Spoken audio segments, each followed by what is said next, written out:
Assalamualaikum anak-anakku sayang yang soli dan solihah. Jumpa lagi dengan Ustazah dalam acara Kisah Sahabat dan Rasul.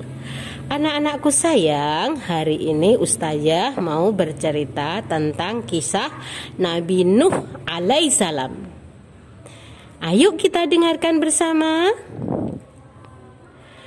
Nabi Nuh adalah nabi ketiga yang patut diimani setelah Nabi Adam alaihissalam dan Nabi Idris alaihissalam. Nabi Nuh merupakan keturunan ke-9 dari Nabi Adam. Nama Nuh berasal dari bahasa Syria yang berarti bersyukur. Nabi Nuh juga mendapatkan gelar dari Allah Subhanahu wa taala sebagai Abdus Syakur. Gelar itu berarti hamba Allah yang banyak bersyukur sesuai dengan surat Al-Isra ayat 3. Yaitu anak cucu dari orang-orang yang kami bawa bersama-sama Nuh. Sesungguhnya dia adalah hamba Allah yang banyak bersyukur.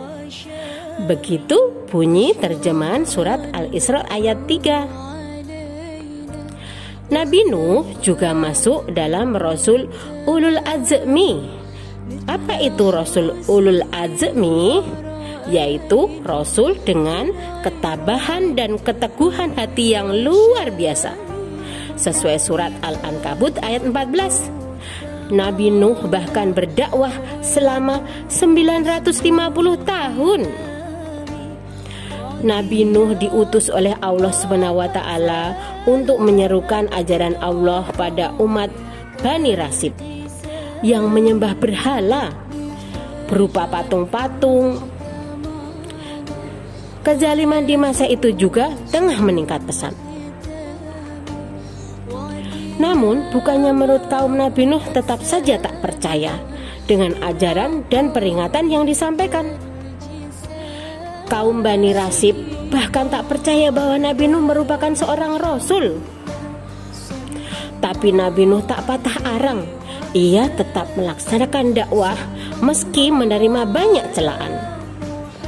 Setiap kali Nabi Nuh berdakwah, mereka justru memasukkan anak jarinya ke telinga dan menutup wajahnya dengan pakaian tanda penolakan. Pengikut Nabi Nuh bahkan sampai diusir oleh para penguasa dan orang-orang kaya di masa itu. Kaum Nabi Nuh juga menantang Nuh untuk mendatangkan azab yang selalu disampaikan oleh Nuh. Mereka berkata, "Hai Nuh, sesungguhnya kamu telah berbantah dengan kami dan kamu telah memperpanjang bantahanmu terhadap kami. Maka datangkanlah kepada kami azab yang kamu ancamkan kepada kami, jika kamu termasuk orang-orang yang benar." Nuh lalu menjawab bahwa azab itu hanya bisa didatangkan oleh Allah. Allah lalu meminta Nabi Nuh tak bersedih dan tetap teguh pada pendirian. Nabi Nuh lalu berdoa agar Allah memberi hukuman pada orang-orang kafir tersebut. Allah lantas memerintahkan Nabi Nuh untuk membuat sebuah bahtera berupa kapal besar untuk mengangkut orang yang beriman beserta sepasang hewan yang berpasang-pasangan. Allah menyebut orang-orang kafir itu akan ditenggelamkan. Atas perintah itu Nabi Nuh mengumpulkan pengikutnya dan bergotong royong membuat bahtera dari kayu selama siang dan malam dalam beberapa tahun. Kerja keras Nabi Nuh itu juga mendapatkan cemooh dan celaan dari orang-orang yang suka mencela.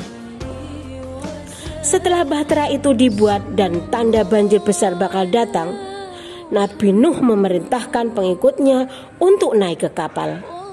Perlahan air bah pun mulai menggenang menenggelamkan daratan.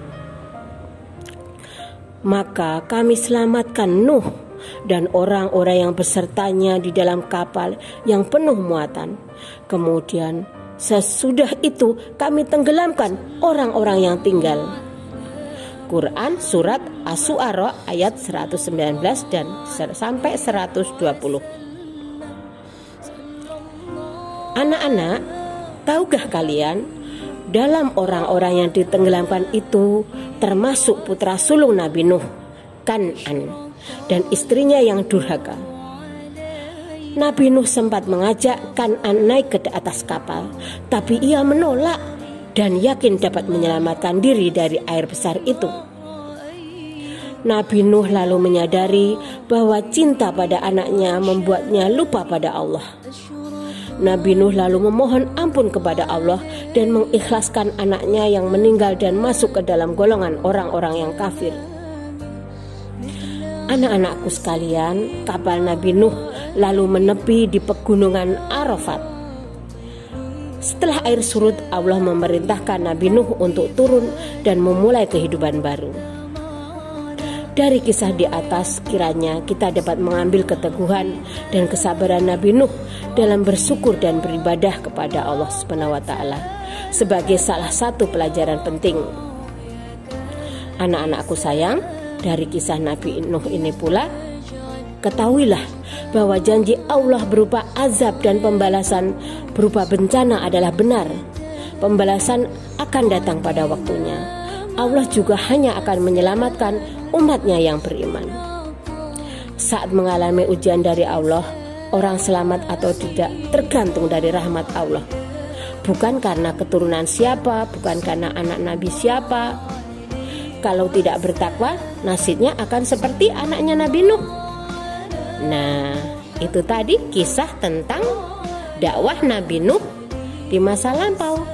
Semoga anak-anak sekalian bisa mengambil pelajaran dari kisah tersebut, bahwa kita harus senantiasa bertakwa kepada Allah, menjalankan perintahnya, menjauhi larangannya, dan selalu melaksanakan sholat. Semangat belajar ya sayang ya. Semoga pandemi ini segera berlalu dan kita bisa berjumpa lagi dalam pembelajaran offline. Mohon maaf dari Ustazah kalau ada salah. Assalamualaikum warahmatullahi wabarakatuh.